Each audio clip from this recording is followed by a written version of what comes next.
শিক্ষার্থী বন্ধুরা, Rajshahi IT foundation অর্থাৎ আরআই ফাউন্ডেশনের পক্ষ থেকে সেই একই কথা, সবাইকে স্বাগতম। আজকে সিএসএস এর ক্লাস শুরু করব। আমরা এইচটিএমএল এর যে 5টা ক্লাস করেছি সেই ক্লাসগুলো যদি দেখা না থাকে আর যারা যদি আপনি নতুন হন তাহলে অবশ্যই সেই ক্লাসগুলো দেখে আসবেন। আর সিএসএস এর ক্লাস শুরু করার আগে কিছু কথা আমার বলা দরকার। যেমন আমি ফিজিক্যালি যেখানে ক্লাস নিই, মানে সরাসরি যেখানে ক্লাস নেওয়া হয়, সেখানে কিন্তু যেমন দেখা যায় যে আমি এইচটিএমএল এ যখন ক্লাস নিয়েছি, এইচটিএমএল এর ক্লাস শুরু করার আগে মানে কম্পিউটারে হাত দেওয়ার আগে আমি 1 ঘন্টা ব্রিফিং দিতাম। আবার সিএসএস এর ব্রিফিং মানে ক্লাস শুরু করার আগেও দেখা যেত যে আমার আধা ঘন্টা ব্রিফিং দেওয়া লাগতো। তো এখন যদি আপনাদেরকে এই ভিডিও টিউটোরিয়ালে যদি আমি আধা ঘন্টা ব্রিফিং দিই তাহলে দেখা যাবে আপনারা মার দিতে আসতেছেন। সো আমার আধা ঘন্টা ব্রিফিং দেওয়ার দরকার নেই, আমি যত শর্টে পারি ইনশাল্লাহ আলোচনা করব। তো যাই হোক, আমি সিএসএস শুরু করার আগে সিএসএস সম্বন্ধে আমরা একটু জানি যে সিএসএস মানে হচ্ছে cascading style sheet. Cascading style sheet বলতে বোঝানো হয়, যেমন আমরা গত HTML5 মানে HTML ক্লাস 5 যেটা ছিল সেটাতে আমরা লাস্টে একটা লেআউট ডিজাইন করেছিলাম। আপনাদের মনে আছে কিনা জানি না, যে লাস্টের যে ভিডিওটা সেটাতে আমরা একটা লেআউট ডিজাইন করেছিলাম। সেখানে ডিজাইনটা কেমন ছিল একটু দেখি।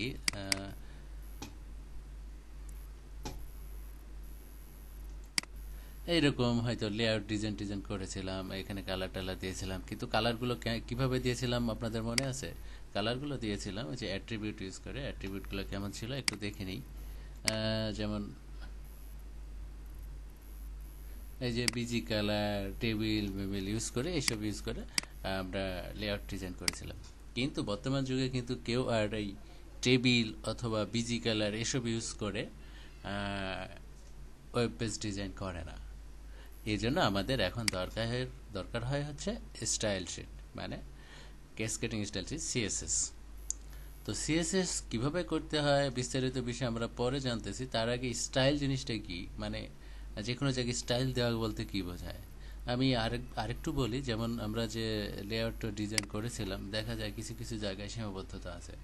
আবার লেআউটগুলো ডিজাইন করেছিলাম মানে কালার বা যে স্টাইলগুলো, এগুলোকে স্টাইল বলা হয়। যেমন কালার দিয়েছিলাম, এটা একটা স্টাইল।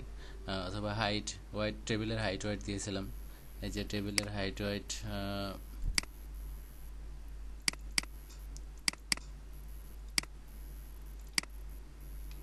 টেবিলের হাইট ওয়াইট দিয়েছিলাম, এগুলো স্টাইল। তো এই সবগুলো আমরা সিএসএস দিয়ে করব। আমরা মানে এইচটিএমএল এ আর কোনো অ্যাট্রিবিউট ইউজ করব না, ঠিক আছে?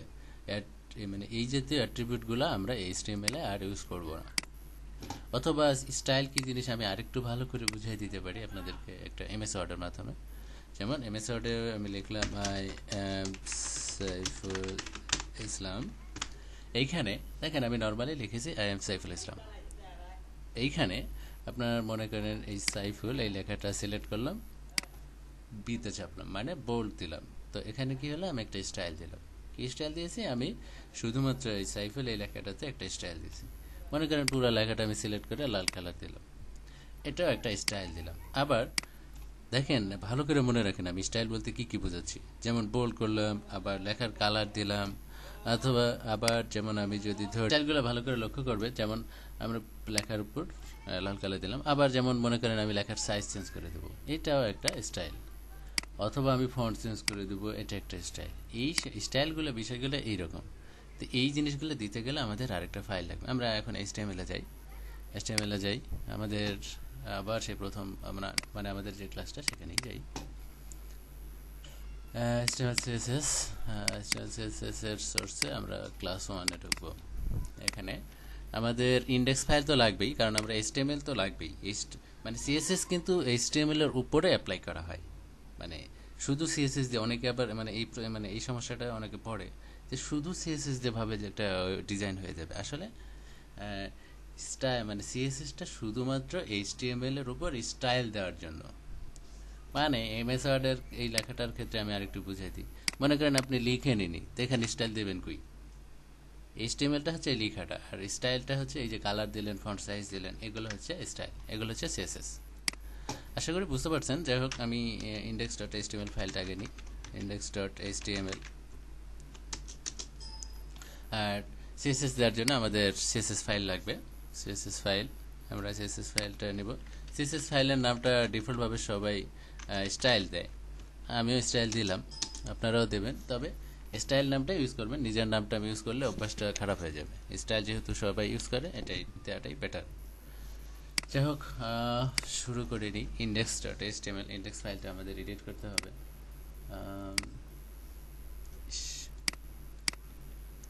আমরা এই দুটাকেই নোটপ্যাডে ওপেন করব। নোটপ্যাডে ওপেন করব যেহেতু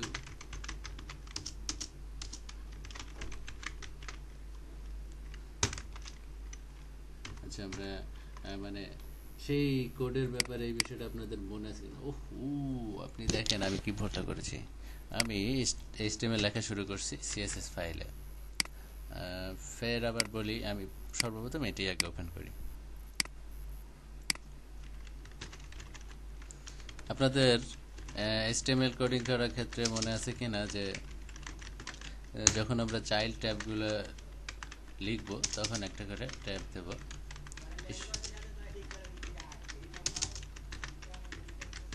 এসব কথা আমি বারবার আর বলার দরকার হবে না ইনশাআল্লাহ। যেমন যারা প্রথম থেকে ক্লাস করতেছেন তারা এতদিনে বুঝতে পেরেছেন যে আমরা style CSS class 1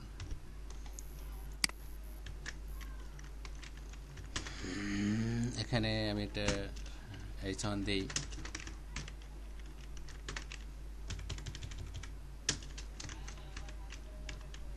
CSS class start here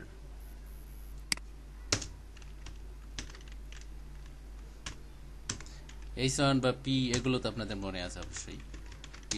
P ট্যাগের কাজ কি? আচ্ছা, আপনাদের ট্যাগগুলোর বিল্ট ইন বৈশিষ্ট্য কি মনে আছে? বিল্ট ইন বৈশিষ্ট্যটা কিন্তু অনেক গুরুত্বপূর্ণ, যেগুলো না জানলে আমাদের একটু সমস্যা। অনেকে কিন্তু না জেনেই কাজ করতেছে, যেমন এই ট্যাগের বিল্ট ইন বৈশিষ্ট্য জানেই না, কিন্তু সেই কাজ করতেছে এবং ভালো ডিজাইনার কিন্তু তাদেরকে কিছু ক্রিটিক্যাল প্রশ্ন জিজ্ঞেস করলে দেখা যাবে অ্যান্সার দিতে পারবে না, এরকম কিছু সমস্যা হয়। তো বিল্ট ইন বৈশিষ্ট্য আমি HTML এর যে 5টা ক্লাস আছে সেগুলোতে আমি অনেকগুলোই উল্লেখ করে দিয়েছি, আপনারা ইচ্ছা করলে দেখে নিতে পারেন। আর বিল্ট ইন বৈশিষ্ট্য এখন আমার জানার দরকার নেই, আমরা এ পর্যন্তই রাখি। আচ্ছা, এখানে একটা পি নিলাম। পি এর বিল্ট ইন বৈশিষ্ট্য অন্তত আপনাদের জানা উচিত। পি স্বতন্ত্র লাইন নেয় এবং উপরে নিচে ফাঁকা রাখে, লেখাতে কোনো চেঞ্জ করে না। আচ্ছা, এখানে নির্দিষ্ট কোনো ভালো কোনো লেখা দেওয়াই উচিত আমাদের।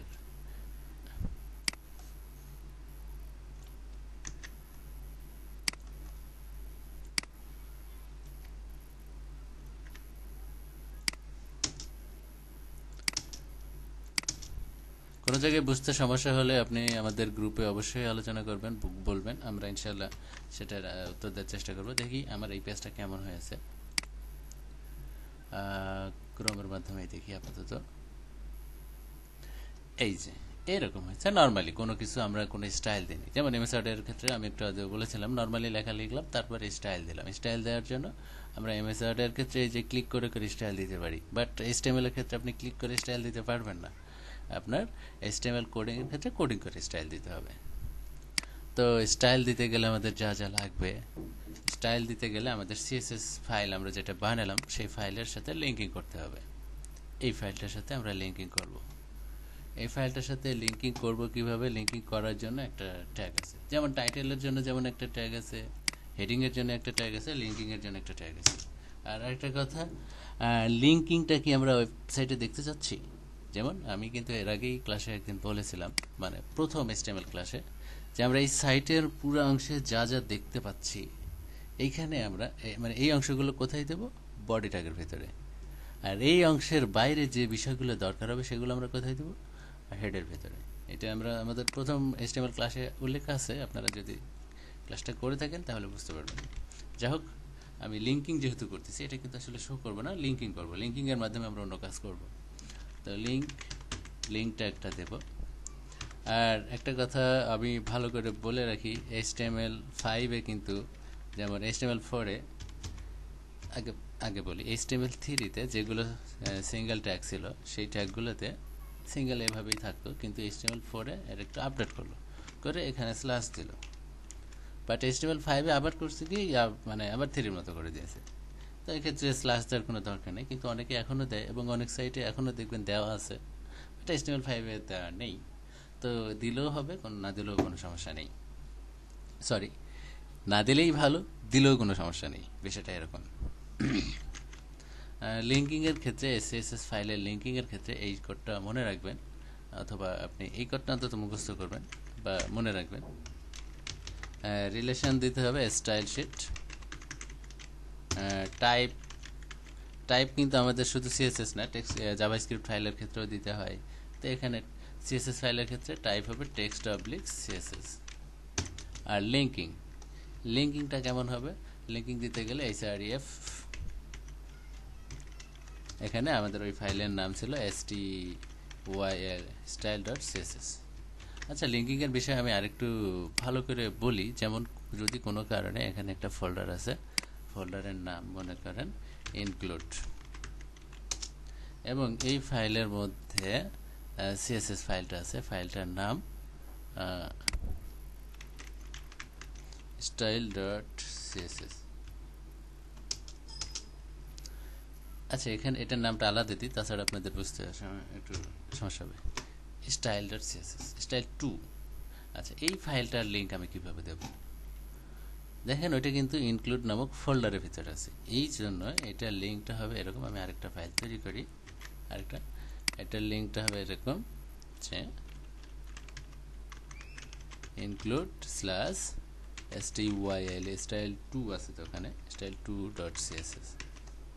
ইনশাল্লাহ বুঝতে পারছেন যে কিভাবে আমরা যদি ফোল্ডারের মধ্যে থাকে কি হবে। যদি কোনো ওয়েবসাইটের মধ্যে থাকে তাহলে তো পুরো ওয়েবসাইটের লিঙ্ক দিয়ে দিলেই হলো। এবং কোনো সাইটের লিঙ্ক দেওয়ার সময় মনে রাখবেন HTTP অবশ্যই যেন উল্লেখ থাকে, শুধু www দিলে কিন্তু হবে না। www দিলে কেন হবে না, এটারও ব্যাপার আছে। তো আমি CSS এর ক্লাসে ওই আলোচনাটা করতেছি না। তো যাই হোক, আমরা CSS এর ফাইলের লিঙ্কিং করেছি, এখন আমাদের ওখানে CSS কোডিং করলেই আমরা কিছু কিছু রেজাল্ট পাবো।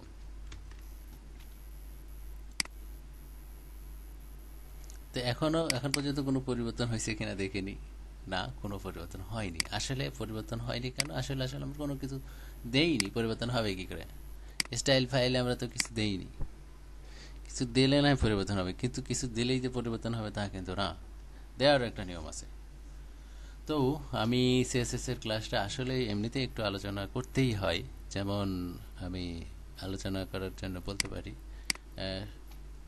শর্টে আলোচনা করি। যেমন আমরা h1 একটা সাইটে কিন্তু অনেকগুলো থাকতে পারে, তো h1 অথবা p অনেকগুলো থাকতে পারে। যেগুলো অনেকগুলো থাকতে পারে সেগুলোর আমরা নামকরণ করব। কিভাবে নামকরণ করব? অ্যাট্রিবিউটের মাধ্যমেই। অবশ্য নামকরণ করার দুইটা ওয়ে আছে, ক্লাস অথবা আইডি। তা আমি এখন বেশি আলোচনা না করে, যেমন এটা ক্লাস 2তে h2তে আছে, এটা মনে করেন h2 দিই, কিংবা h1ই থাক। তো এটাতে নামকরণ করব। দেখেন, মনে করেন যে আমরা কালার টালার বা কোনো ফরম্যাট দিতে চাচ্ছি। MS ওয়ার্ডের ক্ষেত্রে আমরা কি করি, এরকম লাইন মনে করেন অনেক আছে, হ্যালো বাংলাদেশ, এই সেই মুখ হ্যান ত্যান। তো এটার যদি আমি কালার করতে চাই তাহলে কি করতে হবে? এই অংশটা সিলেক্ট করতে হবে, তারপরে কালার দিতে হবে। কিন্তু HTML তো এটা কোডিং করে করতেছেন, তো এইটা আপনি সিলেক্টটা করবেন কিভাবে? এই জন্য HTML কোডিংয়ের ক্ষেত্রে আমার কোনো নামকরণের এমন একটা ওয়ে থাকতে হবে। এই জায়গাটাকে আমি নামকরণ করতে পারবো, এটাকে আমি নামকরণ করতে পারবো। যদিও দেখেন একটা কিন্তু নামকরণ আছে, একটা নামকরণ h1, তো h1 দিলে কি হবে? সবগুলো h1 দুইটাই হয়ে যাবে। আমি শুধু একটা h1 এ কাজ করতে চাচ্ছি, তো এখানে নামকরণ করব। নামকরণ করার জন্য আমি দুইটাই আছে, যেমন ক্লাস আছে, এখানে ক্লাস দিলাম হচ্ছে টাইটেল, সাপোজ সাইট নেম, মনে করেন এটা হচ্ছে সাইটের নেম, নামকরণ করলাম। এখন আমি যাই, কোনটার ক্ষেত্রে কি হয় আমি CSS এর দ্বিতীয় ক্লাসে দেখাবো। এখন জাস্ট এমনি সিম্পলি দেখাচ্ছি ক্লাসের নামের ক্ষেত্রে।